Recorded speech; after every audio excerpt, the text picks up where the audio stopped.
안녕하십니까. 김태우 타임즈입니다. 여러분, 오늘 그 서브 채널 첫 방송입니다. 열심히 하겠습니다. 자, 이번 방송은 권순일 관련 전국 법관들의 입장문 임박, 재판 거래 혐의는 이재명의 직격탄, 이런 내용을 준비했습니다. 여러분, 지금 이재명 지사가 성남시장 시절에 있었던 그 대장동 개발 사업이 연일 화제가 되고 있습니다. 자, 그런데 그 중에서 우리가 결코 잊지 말아야 하는 것은 바로 이 권순일 전 대법관입니다. 자, 대법관에서 나온 직후에 화천대유에서 월 1,500이라고 하는 거액의 고문료를 받은 것에 대해서 법조인들 누구나 문제가 있다고 합니다. 자, 최근까지 받았죠.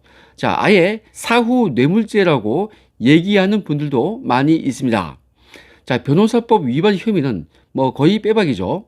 자, 변호사로 등록도 하지 않은 채로 고문료를 받은 것은 말이 되지 않기 때문입니다. 자, 변호사가 변호사 등록도 하지 않고 일반인 신분으로서 고문료를 받은 것이라고 한다면은, 자, 이것은 궤변 중에 궤변일 것입니다. 자, 이 부분이 아주 중요한 이유는 이것은 중간에 유동규가 없죠. 성남도시개발공사도 없습니다. 자, 일각에서는 이재명에게 생명을 주신 분이 그 부모님 이외에 권순일이 있다고 합니다. 자, 정치적으로 죽을 사람을 살려준 거라는 의미이죠.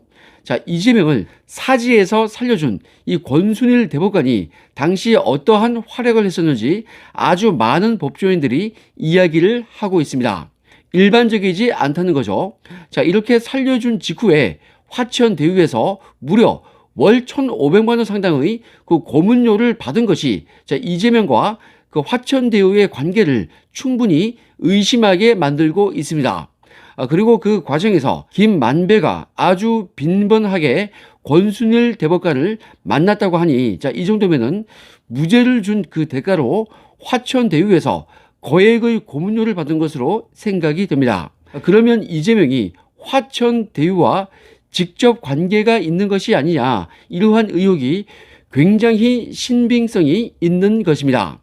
자, 그래서 저는 이재명의 가장 아픈 부분 중에 그 하나가 이 재판 거래라고 생각이 됩니다. 자, 이 정부 들어서 재판 거래라는 그 죄명이 사실상 생겼죠. 자, 이번 사건은 사안 자체가 너무도 파렴치합니다. 자, 그래서 우리는 이 부분을 잊지 말고 꾸준히 공격을 해야 합니다.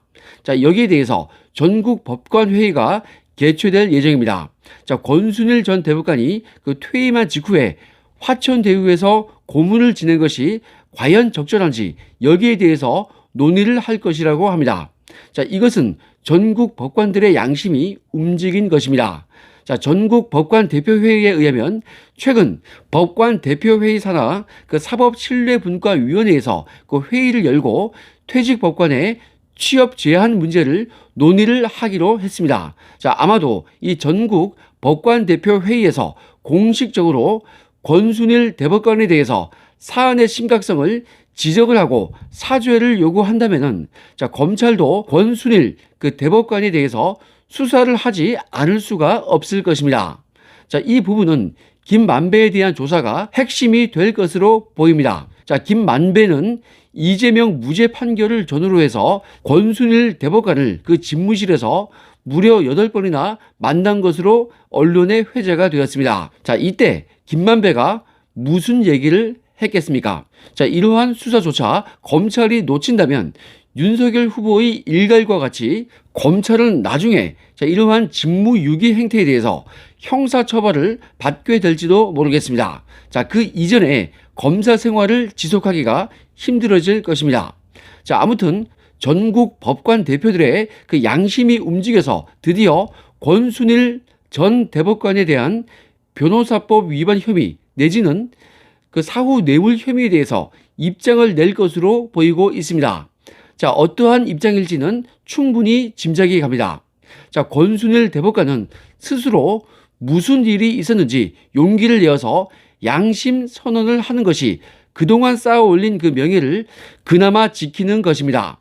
자, 이번 방송은 여기까지 하겠습니다. 감사합니다.